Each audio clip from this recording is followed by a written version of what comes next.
Hello everyone. Today we start with the topic of transport of food and mineral in plants. Now for the transport, the things have to move inside the organism.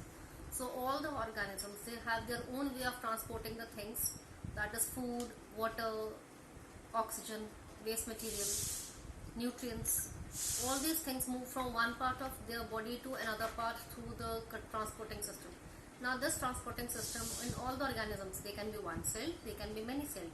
Now in single-celled organisms, it can be an amoeba and paramecium. The things move from outside into the body of amoeba and paramecium with the way through the cell membrane with the way of diffusion. But in the simple multi-celled organisms as algae, fungus, and in case of spores also, they move from one cell to another cell by diffusion only.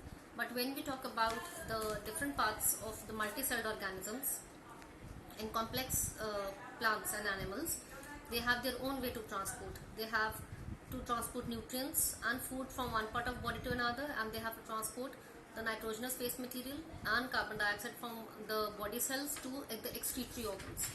Now as they have to transport the things from one part of body to another, they have a conducting tissue.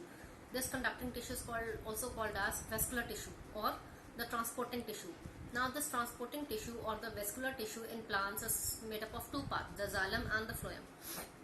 Now the xylem, these are pipe-like structures present in the plant cells. Now this pipe-like structure, because the plants are absorbing food, that is they are absorbing water and raw minerals from the soil, that is by the roots, and they have to transport to the part where they are manufacturing the food, that is to the leaves. That means from the roots to the upper parts.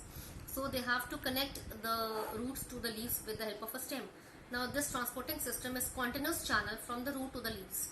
Now this continuous channel, which is formed of xylem and phloem. When we talk about xylem, it is having four parts. Let's see the diagram. Now we talk about xylem. Now xylem is having four parts. You can see the xylem vessels, the xylem tracheids, the xylem fibers, and the xylem parenchyma. Now the xylem vessels. These vessels are made up of non-living tubules, which are tubular cells. They are open at both the ends and they are placed end to end in the roots, and they are forming till the leaves. Now this xylem vessels which are formed, they are present and they are transporting water and minerals from the root to the leaves against the gravity. Then we come to the xylem tracheids.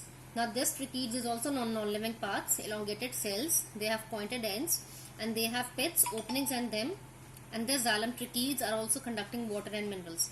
Then we come to xylem fibers. These xylem fibers are giving the mechanical support to the plants. Only the part which is living in xylem is the xylem parenchyma, which is helping to store food in the form of raw materials, that is the minerals. Now we come to the phloem. Now the phloem part, the phloem is made up of again four parts. It is conducting the food which is manufactured by the leaves to all the parts of a plant. Now when we talk about phloem, it is also formed of four parts: the phloem vessels, the companion cells, the phloem fibers, and the phloem parenchyma. Now the phloem vessels.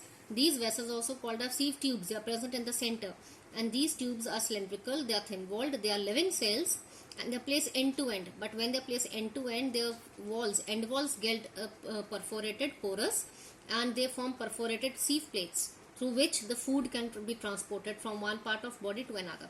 Then these phloem, because they are forming the food from the leaves to all the parts of a plant, so they are helping to transport the food from the source to the sink.